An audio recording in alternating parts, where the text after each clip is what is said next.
자, 영어를 잘하는 사람을 보면 여러분들은 그들처럼 되고 싶은데 왜 나는 그렇지 않을까라는 자책을 할 겁니다. 자, 자책을 할 수도 있죠. 물론 게을러서 그럴 수도 있어요. 그러나 그 방식에 문제가 있다면 또는 시스템에 문제가 있다면 그건 또 다른 얘기겠죠. 우리는 너무 지나치게 자기의 의지를 강조하는 거 아닌가라는 생각이 들어요. 영어를 못하는 것은 네가 문제야. 네가 의지가 약해서 그래. 라고 특히 우리나라 사람들은 이 의지를 강조하는 경향이 있죠. 축구를 못해도 옛날에 정신력이 문제가 있다는 얘기를 많이 했거든요. 그러나 히딩크가 와서 했던 얘기가 있죠. 한국인들의 정신력에는 문제가 없다. 문제는 뭐다? 체력이 문제다. 라고 했던 거죠. 기술력이 문제다. 라고 했지만 아니 체력이 문제다. 라고 했던 그러한 사례가 있습니다. 그만큼 우리는 정신력이나 이런 것을 지나치게 크게 보는 경향이 있죠. 그래서 서양인들은 이렇게 그 용이 날아갈 때 날개가 큰 반면 우리 용은 뱀처럼 생겼죠. 날개가 거의 조그맣게 달렸습니다. 날개가 있는 건지 없는 건지 잘 모르겠어요. 다리만 보이죠. 우리는 정신력으로 모든 걸 극복할 수 있다는 그런 생각을 갖고 있는 게 동양인의 특징이죠. 반면에 서양인은 날개가 없는데 어떻게 날라? 라는 바로 그 시스템을 강조하고 우리는 정신력을 강조하죠. 일부 강사들이 학생들에게 동기를 자극한답시고 나는 나의 의지대로 된다. 나는 내 인생은 내 뜻대로 된다라는 이상한 과대망상 같은 독재자 같은 이야기를 합니다. 이건 독재자가 하는 일이에요. 인간은 기본적으로 수많은 산업과 연결되어 있고 그 시스템 안에 들어있습니다. 우리가 아무리 발버둥 친다 하더라도 우리가 태어난 한국에 태어났기 때문에 우리는 세계에서 적어도 30% 안에 들어가는 잘 사는 사람이 되었어요. 만약에 여러분들이 북한에 태어났다면 우리에서 한 몇 킬로 떨어졌나요? 부산에서 보더라도 한 600킬로 떨어졌나요? 한 600킬로만 위에서 태어났어도 여러분들은 지금과 또 다른 삶을 살고 있겠죠. 의지대로 될 수 있나요? 의지대로 되지 않습니다. 그럼 우리나라는 그러면 의지대로면 다 된다는 얘기냐? 그렇진 않아요. 어느 나라나 어느 지역이나 우리 인간이 갖고 있는 의지는 한계가 있고 그 시스템 안에서 움직입니다. 수능을 보고 있죠, 여러분들? 네, 좋아요. 그럼 만약에 수능이 바뀌어가지고 사상 검증으로 간다면 어떨까요? 그러면 또 다른 이야기 되는 겁니다. 충성맹세라는 사람들이 대가 더 잘하겠죠. 안 그러겠습니까? 그러니까 시스템이 바뀌면 또 바뀐다는 거죠.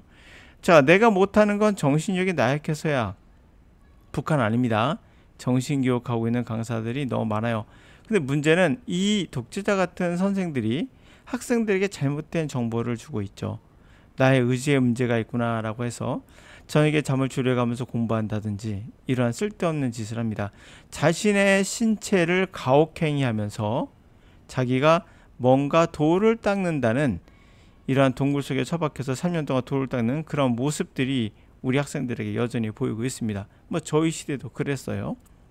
자, 마치 1986년 아시안게임에서 육상 800m, 1500, 3000m의 3관왕이었던 임춘혜 선수는 이런 말을 했다고 하죠. 라면만 먹고 뛰었어요. 우유 마시는 친구가 부러웠어요. 잘 먹고 잘 살아도 정신력만 있으면 모든 걸 이겨낼 수 있다는 하나의 상징과 같은 얘기였어요. 자, 이러한 정신력 타령, 의지 타령 정말 끔찍할 정도로 과거에 이게 바로 사실은 굉장히 공산당적인 독재자적인 생각들이거든요. 네가 못난 거지 우리는 어떤 기회를 다 줬어라는 공산당 또는 독재자적인 이야기예요.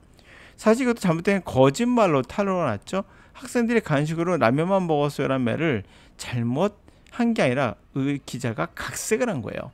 이건 의도적으로 봐야 됩니다. 이렇게 해서 결국에 정신력 강조. 자, 이런 것들은 결국에 우리의 언어 공부에도 들어와 있거든요. 우리의 문화는 그냥 생긴 게 아니에요. 밈처럼 누구의 말대로 밈처럼 계속 바이러스처럼 뻗어나가죠. 영어는 언어 교육의 시스템 문제일 뿐이에요. 여러분들이 영어를 못하는 건 단지 한국에 태어나서 그래요. 만약에 여러분들이 유럽에 태어났다면 그 시스템이 잘 받쳐져서 지금 우리나라 인구의 50%는 영어를 어느 정도 할 수 있었을 거예요. 자, 노함은 이런 말 했습니다. 10만 년 전 언어의 능력, faculty는 인종, 지역에 상관없이 동일하였으며 과거보다 지금이 더 좋아졌다는 근거는 아무것도 없다. 다시 말하면 언어의 능력은 좋아지지 않았어요. 10만 년 전이나 지금이나 똑같습니다. 그렇다면 우리가 왜 한국말 위에는 거의 못하는 것인가를 생각해 본다면 시스템 문제란 걸 알 수가 있죠. 한국 영어에 근본적인 문제가 있다는 걸 이야기하는 겁니다. 이 근본적인 문제 어디서 시작됐을까요? 아주 쉽죠. 시스템입니다. 일본 영어예요. 또는 제국 영어를 합시다. 일본의 영어는 번역 위주였어요. 그리고 사실은 이것은 당연한 거였어요. 그 당시에 유럽도 라틴어식의 번역 위주의 학습을 했어요. 그럴 필요가 있었던 게 서로 만날 일이, 교류할 일이 거의 없었죠. 지금은 많은 교류가 이루어지고 있지만 그 당시에는 책이 더 우선적이었거든요. 비행기를 타서 다른 나라 간다는 것도 쉬운 일이 아니었거든요. 2차 대전이 끝나고 나서야 그 비행기들이, 잔해된 비행기들이 항공기로 사용되기 시작했거든요. 그럼 2차 전 전에는 배로 갔다는 얘기거든요. 그러면 한 달, 두 달, 세 달 이렇게 오랜 시간 동안 배를 타고 다른 데에 갈 일이 별로 없었겠죠. 그래서 번역, 책은 그러나 넘어왔었죠. 책은 사람이 아니니까 쉽게 이동을 시킬 수 있었겠죠. 많은 대량으로. 그러므로 번역이 더 발달한 건 자연스러운 거였어요. 그러나 이런 것은 과거 이야기죠. 2차 대전 때 이야기고 지금은 항공기가 발달되고 많은 여행을 다니며 세계 모든 문화가 유튜브에도 나옵니다. 그러므로 이러한 제국시대의 이 언어 교육이 아직도 한국에 일제 교육이 남아 있어서 단지 여러분 시스템에 그냥 노예가 됐을 뿐이에요. 자, 그러면 우리 인간은 얼마나 나약한가 좀 아실 필요가 있습니다. 인간, 여러분들이 듣고 있는 영어 강사, 그 사람 대단한 사람 아니에요. 저도 마찬가지예요. 일개 인간일 뿐이에요. 그러나 하나는 제가 말씀드릴 수 있어요. 잡스가 이런 말 했죠. Make a difference. 어를 썼어요. difference 써야 되는데 일부러 쓴 것 같기도 하고. 하여튼 make a difference도 상관없어요. 차이를 만들라 이런 말이에요. 여러분 차이를 만드는 건 뭐예요? 결국에 창의적이라는 얘기거든요.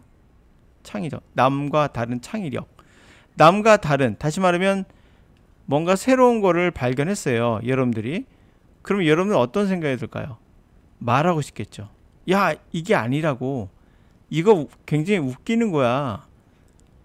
마차를 끌고 다녀? 야, 차라는 게 있어. 이렇게. 마찬가지예요. 제가 여러분들에게 영어에 대해서 이야기를 자꾸 꺼내는 이유는 내가 이건 아니거든? 이라고 말하고 있는 거예요. 그래서 계속 말하더라도 아마 여러분들은 계속 거부할 겁니다. 세상이 좀 더 좋은 쪽으로, 더 합리적인 쪽으로 가기 위해서는 새로운 게 반드시 기존에 있는 잘못된 거를 고쳐 나가야 되거든요. 그게 저 같은 사람이 또 할 역할이기도 하죠. 과거에 있었던 걸 답습하는 그러한 거는 그냥 책을 보면 돼요. 자, 계속 가봅시다. 얼마나 인간이 나약한가 보시기 바랍니다. Natural disasters tend to wipe out the best effort mankind. 자연의 재해는 일소하는 최고의 인류의 노력을 다 일소해버리는, wipe out, 닦아버리는 경향이 있어요. It is as though there are forces at work that are contemptuous of applied achievement. 마치 어떤 작동하는 힘이 있는 것 같아요. 이게 업신여긴다는 얘기죠. 우리의 자랑스러운 업적을 업신여기는 그런 힘이 있는 것 같아요. 다시 한번 얘기할게요. 여러분들을 강의하고 있는 그 영어 강사가 대단해 보이지만 아니라는 거, 그 사람도 하나의 인간일 뿐이며 그분들은 자신의 인생이 뜻대로 된 것은 단지 여러 가지 상황이 그를 도왔던 거예요. 과거에 태어났으면 그런 말 절대 못하죠. 이유는 간단합니다.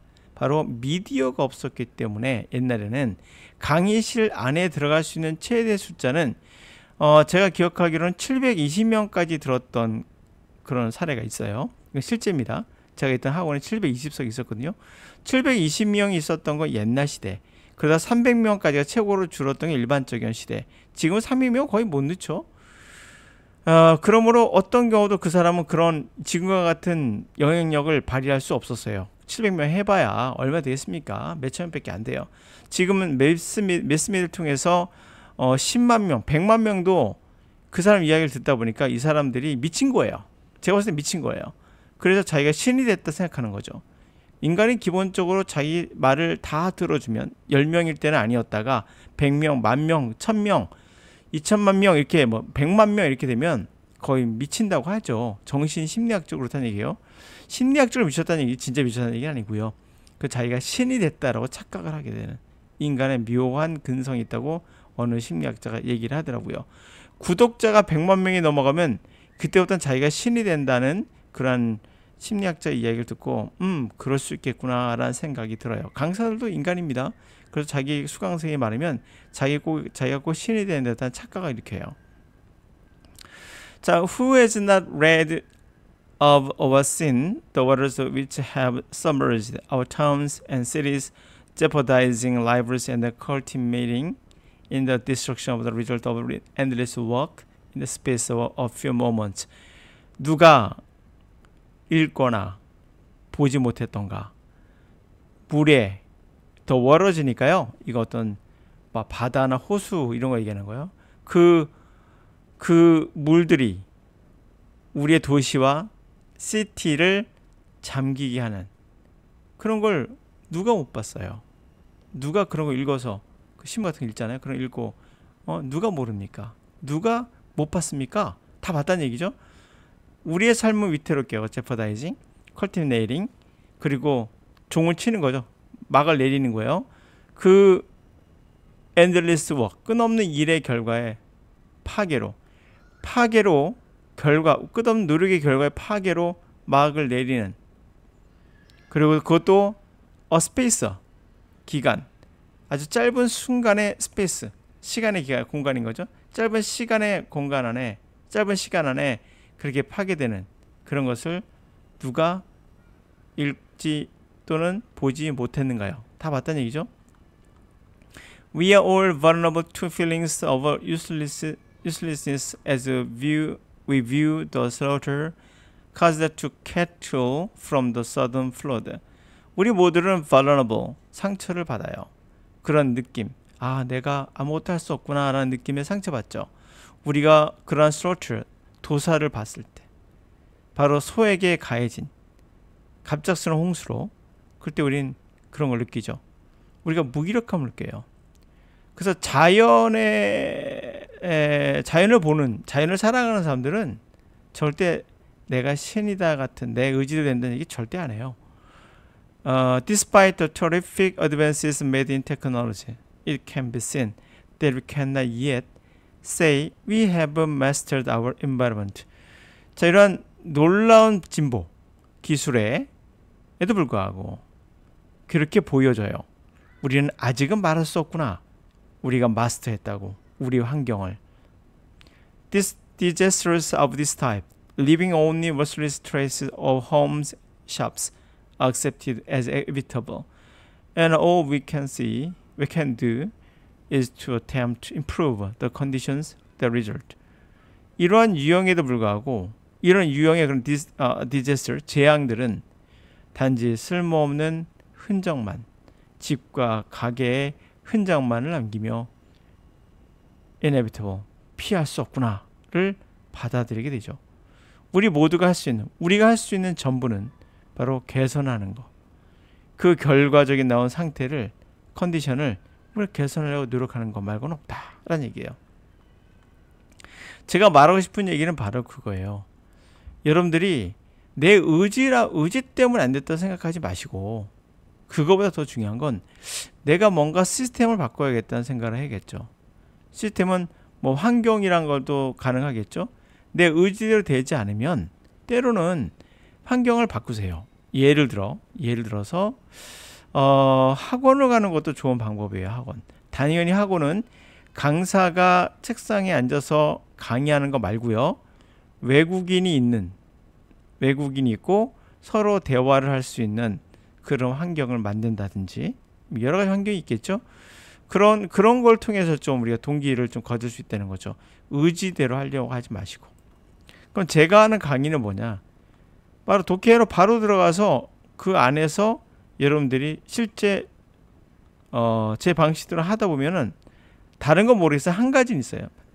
제 강의는 집중하지 않으면 절대 안 돼요. 다시 말하면 집중을 할 수밖에 없게 만들어요. 그래서 약간 짜증날 수도 있죠. 집중을 한다는 게 때로는 인간에게 압박일 수 있거든요. 압박이 필요해요. 제 강의는 약간 압박이 있습니다. 그래서 압박을 가해서 여러분들이 독해에서 또 뭐 어떤 거든 간에 압박을 통해서 뭔가 할 필요가 있습니다. 그러면은 거기에서 우리가 집중을 통해서 뭔가 환경을 바꿀 수도 있겠죠. 하여튼 그렇습니다. 여러분의 의지대로 모든 것이 이루어진다는 것은 자기가 신이다라는 망상이다라고 생각하시면 되고, 환경을 바꾸거나 공부하는 방식을 좀 바꾸거나 그런 필요가 당연히 있다는 얘기를 드린 겁니다.